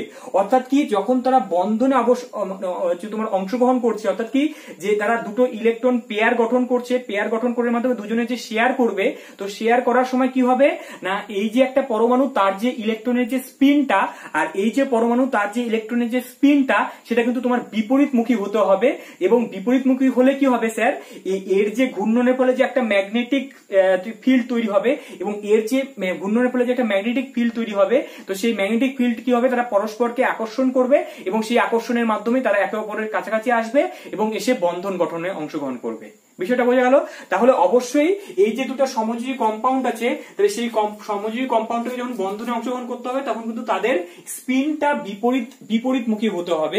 অর্থাৎ কি এটা যদি তোমার ক্লকওয়াইজ ঘুরে, তাহলে অন্য একটা পরমাণুর যে ইলেকট্রনটা আছে সেটাকে অ্যান্টি ক্লকওয়াইজ ঘুরবে, এবং সেই দুটো অযুগ্ম ইলেকট্রন বিপরীত স্পিনে পরস্পরের সঙ্গে পেয়ার গঠন করবে, এবং সেই পেয়ারের গঠনের মাধ্যমে তারা কি করবে, তাদের মধ্যে তাহলে বিপরীতমুখী ঘূর্ণনের ফলে কি হবে, তাদের মধ্যে একটা বিপরীতধর্মী তোমার কি হবে না, ম্যাগনেটিক ফিল্ড তৈরি হবে, এবং সেই বিপরীতধর্মী ম্যাগনেটিক ফিল্ডের জন্য তারা আকর্ষণ সৃষ্টি হবে, এবং তারা কাছাকাছি আসবে, এবং এসে ইলেকট্রন পেয়ার গঠনের মাধ্যমে তারা ওই দুটো ইলেকট্রনকে সমানভাবে নিজেদের মধ্যে ব্যবহার করবে, এবং করে নিয়ে তারা সেই বন্ধনটা তৈরি করবে, এবং তারা একটা স্টেবিলিটি গেইন করবে। ঠিক আছে, তো এইভাবে তোমার কোভ্যালেন্ট বন্ড ফরমেশনের যে তোমার যে এনার্জির যে সোর্সটা, সেটা এইভাবে ব্যাখ্যা করা হলো। এবার আমরা চট করে পড়ে নেবো। তাহলে কোভ্যালেন্সের ব্যাপারটাকে বুঝতে পারলাম তো, যে কিভাবে কেন কোভ্যালেন্ট বন্ডটা তৈরি হলো কোভ্যালেন্ট বন্ধনের মধ্যে। তাহলে আয়নিক বন্ধনের ক্ষেত্রে কি ছিল স্যার, সেখানে একটা তোমার স্ট্রং ইলেকট্রোস্ট্যাটিক ইন্টারেকশন ছিল।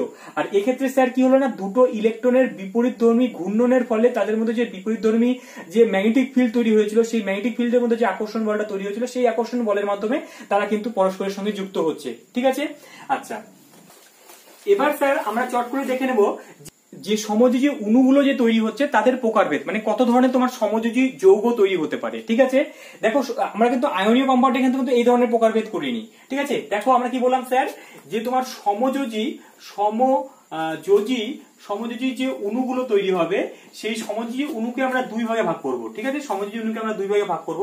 একটাকে বলবো হচ্ছে যৌগের অণু।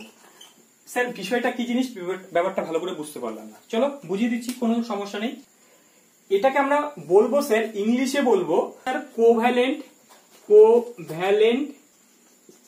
স্যার কম্পাউন্ড আর এলিমেন্টের মধ্যে পার্থক্যটা কোথায়, বা মৌল বা যৌগের মধ্যে পার্থক্যটা কোথায় স্যার, চলো বলো দেখি। এগুলো ছোটবেলার জিনিস, কিন্তু এই জায়গাগুলো কিন্তু আমাদের সবসময় ক্লিয়ার রাখা উচিত, যে তোমার মৌল যৌগ বিষয়টা কি জিনিস। দেখো তোমরা বলবে যে কোনটা মৌল আর কোনটা যৌগ আর কি। দেখো না, আমি লিখছি এখানে H2 আর একটা জায়গায় লিখছি CO2।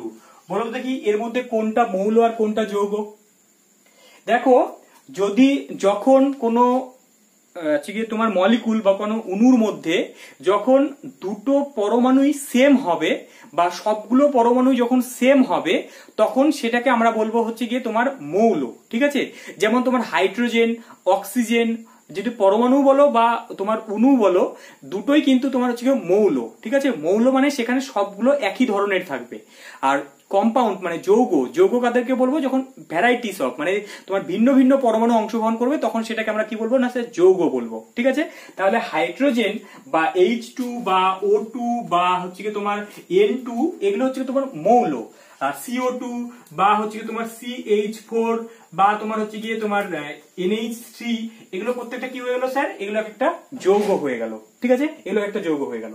তো তাহলে তোমার হচ্ছে সমযোজী, তাহলে H2 যে হাইড্রোজেনের মধ্যে যে বন্ধনটা তৈরি হয় তাহলে সেটা কোভ্যালেন্ট বন্ড তৈরি হয়েছে, এবং এই কোভ্যালেন্ট বন্ডটা তাহলে কি হচ্ছে এলিমেন্টের সাহায্যে যুক্ত হয়েছে, তাহলে এই অণুটা যে তৈরি হয়েছে সেটা কি হলো স্যার সমযোজী মৌলের অণু বলবো। ঠিক আছে, এই যে কম্পাউন্ডটা যে তৈরি হয়েছে সেটাকে আমরা বলবো সমযোজী মৌলের অণু বা কোভ্যালেন্ট মলিকুল অফ এলিমেন্ট। ঠিক আছে, এলিমেন্ট দিয়ে এই কোভ্যালেন্ট বন্ডটা তৈরি হয়েছে। একের মধ্যে কোভ্যালেন্ট কম্পাউন্ড আমরা এই যে সমযোজী যৌগের অণু কাদেরকে বলবো না, সমযোজী যৌগের অণু আমরা তাদেরকে বলবো যেখানে তোমার ভিন্ন ভিন্ন পরমাণু অবস্থান করবে, যেমন তোমার CO2 বা CH4 বা CH অ্যামোনিয়া, তাদেরকে আমরা বলবো কোভ্যালেন্ট মলিকুল অফ কম্পাউন্ড। ঠিক আছে, তাহলে তোমার এলিমেন্ট এবং কম্পাউন্ডের মধ্যে ডিফারেন্সটা বুঝতে পেরে গেছো। ঠিক আছে স্যার, তাহলে সমযোজী বন্ধন দুই ধরনের হলো, আমরা ব্যাপারটা বুঝতে পারলাম, বা সমযোজী যৌগ দুই ধরনের হলো সেটা আমরা বুঝতে পারলাম। ঠিক আছে, সমযোজী যৌগ দুই ধরনের হলো। আচ্ছা, নেক্সট আমরা যেটা চলে আসবো স্যার যৌগের প্রকারভেদ। ঠিক আছে, সমযোজী যৌগ আমরা কত ধরনের হতে পারে সমযোজী যৌগ। ঠিক আছে, দেখো সমযোজী যৌগ সাধারণত আমরা তিন ধরনের হতে পারে, মানে তিনটা ধরনের বন্ড তৈরি করতে পারে। দেখো একভাবে এরকম হতে পারে যে একটা এক বন্ধনের মাধ্যমে যুক্ত হতে পারে, এক বন্ধন। ঠিক আছে, এক বন্ধন বলবো একটাকে। ঠিক আছে, একটাকে বলবো আমরা দ্বিবন্ধন। ঠিক আছে, একটাকে বলবো আমরা ত্রিবন্ধন। ঠিক আছে স্যার, এক বন্ধন আমরা কখন তৈরি হবে, যখন তোমার হচ্ছে গিয়ে দুটো পরমাণু, যে বন্ধনের মধ্যে যে দুটো পরমাণু অংশগ্রহণ করছে সেই পরমাণুগুলি যদি একটি একটি করে ইলেকট্রন দিয়ে যদি একটা ইলেকট্রন পেয়ার গঠন করে, এবং তাহলে সেটাকে আমরা বলবো এক বন্ধন। ঠিক আছে, যেমন আমরা ধরুন হাইড্রোজেনের ক্ষেত্রে এই একটা হাইড্রোজেন, এই একটা হাইড্রোজেন, এর একটা ইলেকট্রন, এর একটা ইলেকট্রন, এরা যদি পরস্পরের সঙ্গে যদি একটা করে ইলেকট্রন শেয়ার করে তারা যদি নিকটবর্তী হিলিয়ামের যদি ইলেকট্রনিক কনফিগারেশন যদি লাভ করে, তো তাহলে সেটাকে আমরা বলবো কি তারা সমযোজী এক বন্ধনের মাধ্যমে পরস্পরের সঙ্গে যুক্ত হয়ে আছে। ঠিক আছে, এটা একটা সমযোজী এক বন্ধন। একই রকম ভাবে এটা একটা সমযোজী এক বন্ধন, যেমন ধরুন HCl এর ক্ষেত্রে, যেমন H হাইড্রোজেনের ক্ষেত্রে একটা ইলেকট্রন আছে, এবং ক্লোরিনের ক্ষেত্রে নিকটবর্তী যদি হচ্ছে কি তোমার নোবেল গ্যাসের কনফিগারেশন লাভ করতে হয়, তো তাহলে ক্লোরিনের শেষ কক্ষপথে কটা থাকে স্যার 7টা ইলেকট্রন থাকে। তো তাহলে নিকটবর্তী কনফিগারেশন লাভ করতে গেলে তাকে 8টা ইলেকট্রন করতে হবে, অষ্টক পূর্তি করতে হবে। তো তাহলে কি করবে, ও এই হাইড্রোজেনের একটা ইলেকট্রনকে নিয়ে তারা হচ্ছে কি এই দুটো ইলেকট্রন তারা কি করবে না মাঝখানে রাখবে, রেখে দুজন মিলে শেয়ার করবে। ঠিক আছে, তো তাহলে কি হবে স্যার, এই যে মাঝখানে যেহেতু তারা একটা ইলেকট্রন দিয়ে যেহেতু শেয়ার করলো, তো তাই জন্য এটাকে আমরা কি বলবো স্যার, ওরা সমযোজী এক বন্ধনের মাধ্যমে যুক্ত হয়ে আছে। তাহলে এক বন্ধন কি হবে, তাহলে দুটো পরমাণুকে একটা একটি করে ইলেকট্রন দিয়ে তারা একটা পেয়ার ইলেকট্রন গঠন করতে হবে। দ্বিবন্ধন কখন বলবো স্যার, দ্বিবন্ধন যখন তারা হচ্ছে গিয়ে তাদের নিকটবর্তী অষ্টক পূর্তি লাভ করার জন্য, নিকটবর্তী নিষ্ক্রিয় গ্যাসের ইলেকট্রনিক কনফিগারেশন লাভ করার জন্য যখন তারা দুটি পরমাণু দুটি করে ইলেকট্রন দিয়ে তারা দুটি ইলেকট্রন পেয়ার গঠন করবে, তখন সেটাকে আমরা দ্বিবন্ধন বলবো। যেমন ধরুন অক্সিজেন। ঠিক আছে, অক্সিজেনের ক্ষেত্রে ভ্যালেন্স শিলে কটা ইলেকট্রন থাকে স্যার, 6টা ইলেকট্রন থাকে। তাহলে 6টা ইলেকট্রনকে এইভাবে লিখি আমরা, ধরুন এর দুটো ইলেকট্রন এখানে আছে, এর দুটো ইলেকট্রন এখানে এইভাবে আমরা লিখলাম। ঠিক আছে, একইভাবে এই যে অক্সিজেন আছে তারও দুটো ইলেকট্রনকে আমরা এইভাবে লিখলাম। তাহলে এবার কি করবে স্যার, এবার এর অষ্টক পূর্তি করার জন্য এর দুটো ইলেকট্রন লাগবে, এর অষ্টক পূর্তি করার জন্য এর দুটি ইলেকট্রন লাগবে। তো তাহলে আমরা কি করব স্যার, এবার ও কি করবে না এর দুটো ইলেকট্রনকে এখানে দিয়ে দেবে, আর এর দুটো ইলেকট্রনকে এখানে দিয়ে দেবে, দিয়ে তারা হচ্ছে গিয়ে কি করবে না দুজনেই সেই ইলেকট্রনগুলোকে ব্যবহার করবে। অর্থাৎ কি দুজনে যদি ব্যবহার করে তাহলে কি হবে, এর পুরো অষ্টক পূর্তি হয়ে যাবে, একইভাবে এর পুরো অষ্টক পূর্তি হয়ে যাবে, এবং অর্থাৎ কি তাদের মাঝখানে কি হবে স্যার, এই অক্সিজেন তার মাঝখানে এইভাবে আমরা দ্বিবন্ধন দিয়ে দেখাবো। তার মানে যে সমযোজী বন্ধনটা তৈরি হয়েছে সেটা তারা দ্বিবন্ধনের মাধ্যমে পরস্পরের সঙ্গে যুক্ত হয়ে আছে। একেবারে ত্রিবন্ধন কখন তৈরি হবে স্যার, ত্রিবন্ধন স্যার ধরুন সাপোজ নাইট্রোজেনের ক্ষেত্রে, নাইট্রোজেনের যোজ্যতাকে কটা ইলেকট্রন থাকে স্যার, নাইট্রোজেনের যোজ্যতাতে 5টা ইলেকট্রন থাকে। এবার এই 5টা ইলেকট্রনের মধ্যে আমরা এখানে 3টা ইলেকট্রনকে রাখলাম, আর এদিকে আমরা দুটো ইলেকট্রনকে রাখলাম। ঠিক আছে, তাহলে এবার এটা কি করবে স্যার, এই যে 3টা ইলেকট্রন, তাহলে নাইট্রোজেনের যদি অষ্টক পূর্তি করতে হয় তাহলে তার 3টা ইলেকট্রনের প্রয়োজন। তখন এই নাইট্রোজেনকে বলবে যে তোর ইলেকট্রন আমাকে দে, আর এই নাইট্রোজেন বলবে তোর ইলেকট্রন আমাকে দে। তখন তারা কি করবে, তাদের যে দুজনেরই ইলেকট্রন গুলোকে নিয়ে কি করবে স্যার, মাঝখানে তারা জমা করবে। ঠিক ঠিক আছে, মাঝখানে তারা জমা করবে, করে নিয়ে বলবে যে আমরা চলো আমরা এই ইলেকট্রনগুলোকে সবাই দুজনই শেয়ার করবো আর কি। তাহলে শেয়ার করার ফলে কি হবে স্যার, এরও অষ্টক পূর্তি হয়ে গেল আর এরও অষ্টক পূর্তি হয়ে গেল। তাহলে যেহেতু এরা তিন জোড়া, দুজনে যেহেতু তিনটে করে ইলেকট্রন দিয়ে তারা বন্ধন তৈরি করেছে, তাই জন্য এখানে ট্রিপল বন্ড তৈরি হবে তাদের মধ্যে। তাহলে বলবো তারা হচ্ছে সমযোজী ত্রিবন্ধনের মাধ্যমে পরস্পরের সঙ্গে যুক্ত হয়ে আছে। ঠিক আছে, তাহলে এক বন্ধন কিভাবে তৈরি হবে বা দ্বিবন্ধন কিভাবে তৈরি হবে, তিন বন্ধন কিভাবে তৈরি হবে, এগুলো তো সিম্পল ব্যাপার, এগুলো আমরা আগেই পড়ে আসছি। তাহলে বিষয়টা আমাদের এখন ক্লিয়ার হয়ে গেছে। আচ্ছা স্যার, আরেকটা জিনিস একটু বলে দিই যে তাহলে এরা কেন বা কোন বলের মাধ্যমে তারা পরস্পরের সঙ্গে যুক্ত হচ্ছে, কোন বলটা এদের মধ্যে কাজ করছে, না এদের মধ্যে হচ্ছে তড়িৎ চৌম্বকীয় আকর্ষণ বলের মাধ্যমে কিন্তু তারা যুক্ত হচ্ছে। এই যে একটা ইলেকট্রন, এই যে এর একটা ইলেকট্রন, তাদের মধ্যে কিন্তু স্পিনটা কিন্তু ভিন্ন হতে হবে। মানে এর স্পিন যদি তোমার ক্লকওয়াইজ হয়, তাহলে এই ইলেকট্রনের স্পিনটা কিন্তু অ্যান্টি ক্লকওয়াইজ হতে হবে। তাহলে কিন্তু তারা পরস্পরের মধ্যে বন্ধন তৈরি করতে পারবে। দুজনের সেম যদি স্পিন যদি একই দিকে থাকে, তাহলে কিন্তু বন্ধন তৈরি হবে না। ঠিক আছে, আমরা হচ্ছে সমযোজী যৌগের তোমার হচ্ছে গিয়ে প্রকারভেদটা পড়ে নিলাম যে তিন ধরনের হতে পারে। এবার আমাদের এখানে একটা লুইস ডট স্ট্রাকচার আমাদের শেখা দরকার। কিন্তু লুইস ডট স্ট্রাকচারটা আমরা চাচ্ছি যে একটা ভিন্ন একটা ক্লাস করব লুইস ডট স্ট্রাকচারের উপরে, কারণ ওটা পুরো ডিটেলস আমাদের প্রয়োজন। কারণ লুইস ডট স্ট্রাকচারটা আমরা পুরো আজকের ক্লাসে আলোচনা করছি না, সেটার জন্য আমরা পরবর্তী ক্লাসে লুইস ডট স্ট্রাকচারটা একটা আলাদা করেই আমরা ক্লাস তৈরি করব। ঠিক আছে, এবার দেখো না, আমরা তো কয়েকটা কম্পাউন্ডের মানে কোভ্যালেন্ট কম্পাউন্ডের আমরা উদাহরণ নিয়ে নিচ্ছি, যেগুলোকে লুইস ডট স্ট্রাকচারের সাহায্যে আমাদেরকে দেখাতে হবে, বা যেগুলো আমরা ক্লাস 10এও করে আসছি, লুইস ডট স্ট্রাকচার এখনো আমরা শিখেছি। তাও চলো চট করে আমরা কয়েকটা কম্পাউন্ডের ব্যাখ্যা করে নেবো। ঠিক আছে, তার মধ্যে তোমরা চলো আঁকাবে Luis dot structure, carbon die অক্সাইডের আঁকাবে। এখানে তোমরা HCN কিভাবে বন্ধন, অ্যামোনিয়া, এই তিনটা তোমরা হচ্ছে লুইস ডট স্ট্রাকচার এঁকে তোমরা এখনই বলবে তাদের কোন কোন পরমাণুর মধ্যে কি কতগুলো বন্ধনের মাধ্যমে তারা যুক্ত আছে, সেই ব্যাপারটা তোমরা কিন্তু এখনই ব্যাখ্যা করবে। ঠিক আছে, তো তাদের মধ্যে আমি একটা করে দিচ্ছি, তোমরা বাকি দুটো তোমরা নিজেরা করে তোমরা হোয়াটসঅ্যাপ গ্রুপে পাঠাবে আমাকে। ঠিক আছে, তাহলে তার মধ্যে কোনটা করবো স্যার? চলো কার্বন ডাই অক্সাইড আমি করে দিচ্ছি, তোমরা বাকি এই দুটো। আচ্ছা, তার মধ্যে আমি HCN টা আমি করে দিচ্ছি, তোমরা এই দুটো করবে। ঠিক আছে, চলো স্যার HCN এর ক্ষেত্রে আমরা যদি করি, তাহলে এখানে কেন্দ্রীয় পরমাণু কে আছে? তোমার আমরা দেখতে পাচ্ছি যেহেতু HCN লিখেছি, এখানে কার্বনটা তোমার কেন্দ্রীয় পরমাণু আছে আর কি। ঠিক আছে, তো তাহলে সেক্ষেত্রে আমরা কার যোজ্যতাকে কটা ইলেকট্রন আছে সেটা তোমরা বুঝতেই পারবো। ঠিক আছে, কার্বনের অ্যাটমিক নাম্বার কত হয়? 6। নাইট্রোজেন অ্যাটমিক নাম্বার কত হয়? তোমার 7 হয়, এবং হাইড্রোজেনের কত হয় স্যার? 1 হয়। তাহলে কার যোজ্যতাকে কটা আছে? এর তো একটাই আছে, এর ক্ষেত্রে তোমার 4টা আছে, আর এর ক্ষেত্রে যোজ্যতাকে কটা আছে স্যার? 5টা আছে, তাই তো? তাহলে চলো কার্বনটাকে আমরা লিখবো এইভাবে, কার্বন একটাকে এইদিকে লিখো, এদিকে হাইড্রোজেনকে লিখো, এদিকে তুমি হচ্ছে নাইট্রোজেনকে লিখো। ঠিক আছে, লিখলে এবার তুমি প্রত্যেকের ইলেকট্রন গুলোকে দেখাতে হবে আমাদেরকে, যোজ্যতা কক্ষের ইলেকট্রন গুলো দেখাবো। দেখো হাইড্রোজেন, তার ক্ষেত্রে যদি নিকটবর্তী নিষ্ক্রিয় গ্যাস মানে হিলিয়ামের যদি কনফিগারেশন লাভ করতে হয়, তাহলে তার একটা ইলেকট্রন দরকার। এবং তাহলে ও কার্বনকে বলবে চলো তোমার ইলেকট্রনটা আমাকে দাও, দিলে আমাদের কি হবে না দুজনেরই লাভ হবে আর কি। তাহলে এই কার্বনের একটা ইলেকট্রন, ধরুন কার্বনের ইলেকট্রনকে আমি অন্য সাইন দিয়ে দেখাচ্ছি, ধরুন কার্বনের ইলেকট্রনগুলোকে আমি ক্রস দিয়ে দেখাচ্ছি। ঠিক আছে, এখানে রাখলাম। এবার নাইট্রোজেনের ধরুন ইলেকট্রন গুলোকে আমি হচ্ছে গিয়ে বড় গোল করে দেখলাম। ঠিক আছে, নাইট্রোজেনের 5টা আছে, তার মধ্যে দুটো ইলেকট্রনকে আমরা এইভাবে রাখলাম, আর বাকি 3টা ইলেকট্রনকে আমরা এখানে এইভাবে রাখলাম। ঠিক আছে, আচ্ছা এভাবে রাখলাম। এবার কার্বন বলছে যে আমার 3টা ইলেকট্রনকে আমরা এখানে রাখি। ঠিক আছে, তাহলে এবার দেখো এইভাবে আমরা ইলেকট্রন ডটগুলোকে আমরা দিলাম। এবার কি করবে স্যার, হাইড্রোজেন তার ডুয়াল পূর্তি করার জন্য কি করবে, এর কার্বনের দুটো ইলেকট্রনকে কাছাকাছি নিয়ে আসবে। তাহলে হাইড্রোজেন এর একটা ইলেকট্রন এবং কার্বনের কার্বনের একটা ইলেকট্রন নেবেও, নিয়ে নিল, এবং কার্বন আর নাইট্রোজেনের অষ্টক পূর্তি করার জন্য কি করবে স্যার, নাইট্রোজেন এখানে দুটো আছে মানে 5টা আছে, এর কাছে 3টা নেবে, তাহলে 8টা হবে। তাহলে এর 3টা ইলেকট্রনকে ও নিল, আর এই নাইট্রোজেনের 3টা ইলেকট্রনকে পাশাপাশি রাখলো, রেখে নিয়ে তাহলে দুজনের অষ্টক পূর্তি হলো।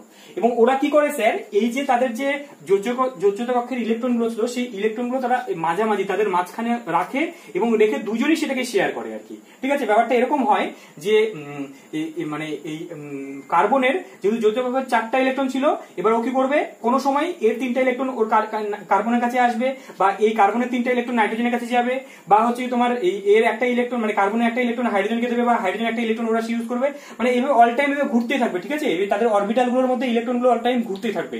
ঠিক আছে, তাহলে দেখো বন্ধন গঠন মানে আর কিছুই না, সেখানে কিন্তু একটা ইলেকট্রনের খেলা আর কি। সেই ইলেকট্রন গুলো একটা জায়গা থেকে আরেকটা জায়গায় চলে গেলে, বা ইলেকট্রনের দূরত্ব কমে গেলে কিন্তু নতুন ধরনের কম্পাউন্ড তৈরি হয়েছে, বা তার পুরো ক্যারেক্টারিস্টিকই চেঞ্জ হয়ে যাচ্ছে। তাহলে একটা জিনিস তোমরা কি খেয়াল করছো যে পুরো যে মেন ফান্ডাটা সেটা কিন্তু সেই ইলেকট্রনের ওপরেই, কিন্তু মানে পুরো জিনিসটা আমরা এত কিছু পড়ছি, এই এর ক্যারেক্টারিস্টিক চেঞ্জ হচ্ছে, ওর ক্যারেক্টারিস্টিক চেঞ্জ হচ্ছে, পুরোটা কিন্তু ইলেকট্রনের খেলা। ইলেকট্রনটাকে জাস্ট তুমি চেঞ্জ করে একটা জায়গা থেকে আরেকটা জায়গায় নিয়ে যাচ্ছ, তাহলে কিন্তু পুরো ক্যারেক্টারিস্টিক চেঞ্জ হয়ে যাচ্ছে, পুরো কেমিস্ট্রিটাই চেঞ্জ হয়ে যাচ্ছে, তাই না?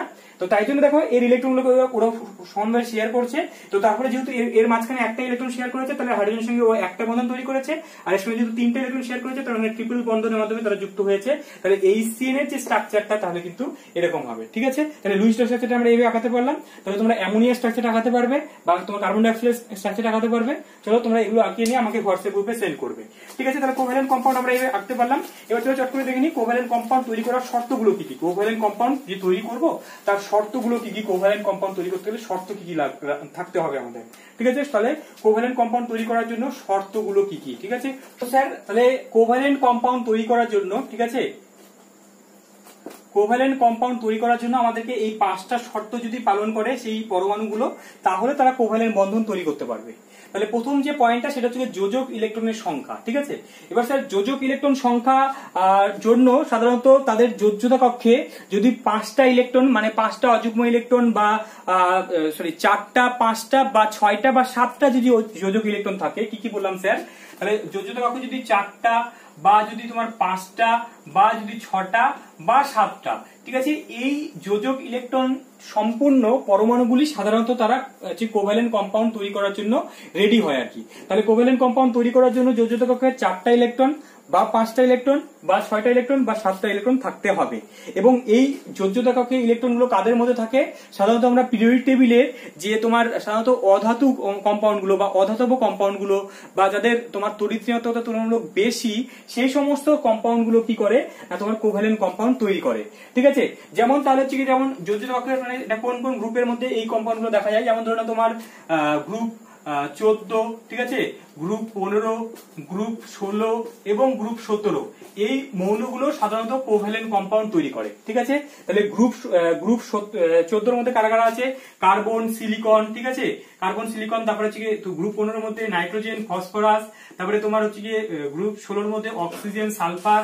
এবং গ্রুপ 17 মধ্যে তোমার ফ্লুরিন, ক্লোরিন, ব্রোমিন, ঠিক আছে, আয়োডিন, অক্সিজেন, সালফার, সেলেনিয়াম, টেলোনিয়াম। তারপরে হচ্ছে কি তোমার নাইট্রোজেন, ফসফরাস, আর্সেনিক, ঠিক আছে।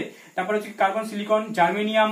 তো তাহলে এই যে কম্পাউন্ড গুলো আছে এরা সাধারণত কি করে না স্যার, এরা হচ্ছে তোমার কোভ্যালেন্ট কম্পাউন্ড গুলো তৈরি করে থাকে, যাদের যোজ্যতা কক্ষে 4টা 5টা 6টা বা 7টা ইলেকট্রন। তারা নিকটবর্তী নিষ্ক্রিয় গ্যাস কনফিগারেশন লাভ করার জন্য কি করবে, একটা ইলেকট্রন শেয়ার করবে বা 2টা ইলেকট্রন বা 3টা ইলেকট্রন বা 4টা ইলেকট্রন শেয়ারের মাধ্যমে তারা বন্ধন গঠন তৈরি করে, ঠিক আছে। যোজ্যতা কক্ষে 4টা 5টা 6টা বা 7টা ইলেকট্রন থাকলে তারা হচ্ছে গিয়ে কোভ্যালেন্ট কম্পাউন্ড তৈরি করতে পারবে, ঠিক আছে। ইলেকট্রন আসক্তির মানটা কি হতে হবে না, যে পরমাণুগুলো তোমার সমযোজী বন্ধনে অংশগ্রহণ করছে তাদের ইলেকট্রনের আসক্তি কিন্তু দুজনের প্রায় সমান হতে হবে, ঠিক আছে। একজনের বেশি বা কম হলে কিন্তু হবে না, কারণ ইলেকট্রন আসক্তির মধ্যে যদি আবার পার্থক্য চলে আসে, তাহলে একজন ইলেকট্রন নিজের দিকে টানবে, একজন ইলেকট্রন কম টানবে, তার মানে কিন্তু আয়নিক কম্পাউন্ড তৈরি হওয়ার জন্য একটা ব্যাপার চলে আসবে। তাই জন্য কোভ্যালেন্ট কম্পাউন্ড তৈরি হতে গেলে তোমার ইলেকট্রন আসক্তির মানটা দুজনের প্রায় সমান হতে হবে, ঠিক আছে।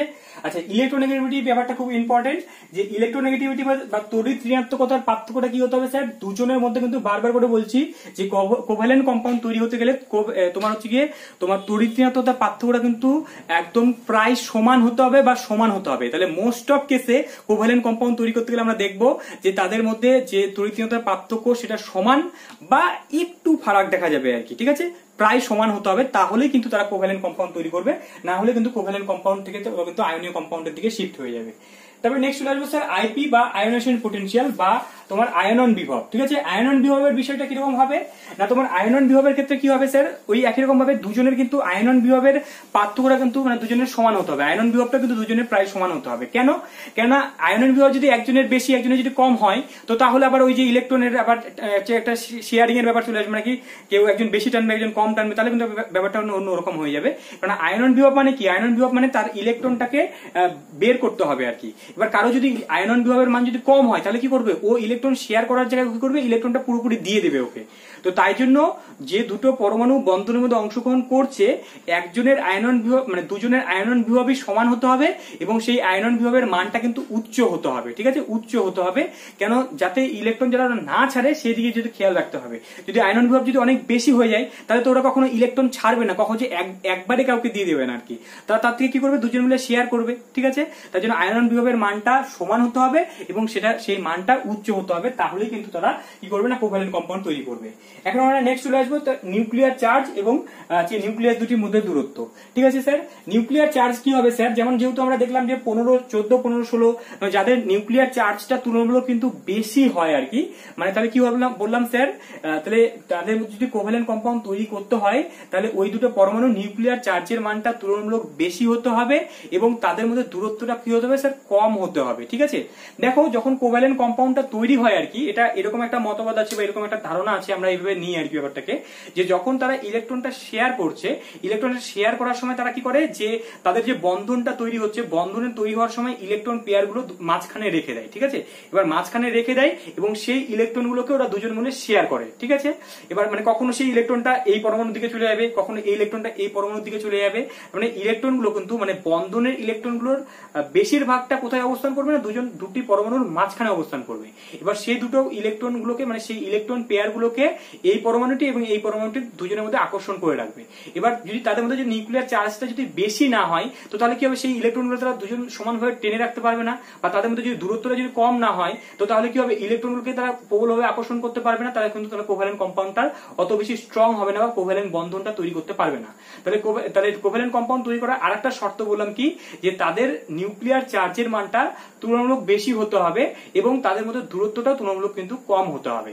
ঠিক আছে, তাহলে এই যে 5টা শর্ত বললাম, এগুলো মোটামুটি বিষয়গুলো আমাদের জানা আছে, এগুলো অতটাও বেশি গুরুত্বপূর্ণ না, কিন্তু বিষয়গুলো আমাদের যে জানা দরকার, যে কোভ্যালেন্ট কম্পাউন্ড তৈরি করতে হলে শর্তটা কি, তো সেই বিষয়টা আমরা কিন্তু জানতে পারলাম। তাহলে কোভ্যালেন্ট কম্পাউন্ডের 5টা শর্ত পুরো আমরা ডিটেলস বুঝে গেছি।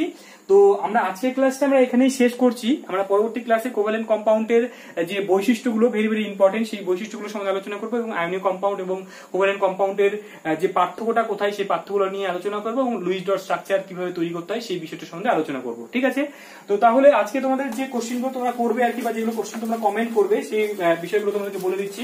তোমরা সেই বিষয়টা কমেন্ট কেন, ঠিক আছে, এদের মধ্যে কে দ্রবীভূত হবে এবং কেন দ্রবীভূত হবে সেই কারণটা আমরা কিন্তু আজকে ক্লাসে আলোচনা করেছি। জন্য গঠনের জন্য শক্তির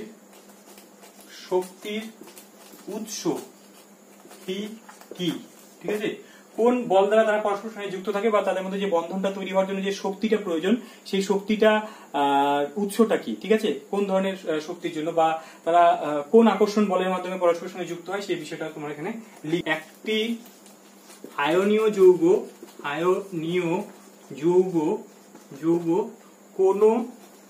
কোন দ্রাবকে দ্রবীভূত হবে, ঠিক আছে, দ্রবীভূত হবে কি শর্তে, মানে কোন শর্তে, মানে তোমার হাইড্রেশন এনার্জির মানটা মানে ওই দ্রাবকায়ন যে শক্তির মানটা বেশি হতে হবে না ল্যাটিস এনার্জির মানটা বেশি হতে হবে, তাহলে যে দ্রবীভূত হতে পারবে তার শর্তটা কি, সেই শর্ত, অর্থাৎ কি এই 3টা কোশ্চেন তোমরা কিন্তু কমেন্ট করে আমাকে জানাবে, তাহলে আমি বুঝতে পারবো তোমরা ক্লাসটা পুরোপুরি তোমরা দেখেছো ফার্স্ট টু লাস্ট। ঠিক আছে, তাহলে আজকে ক্লাসটা আমরা এখানে শেষ করছি।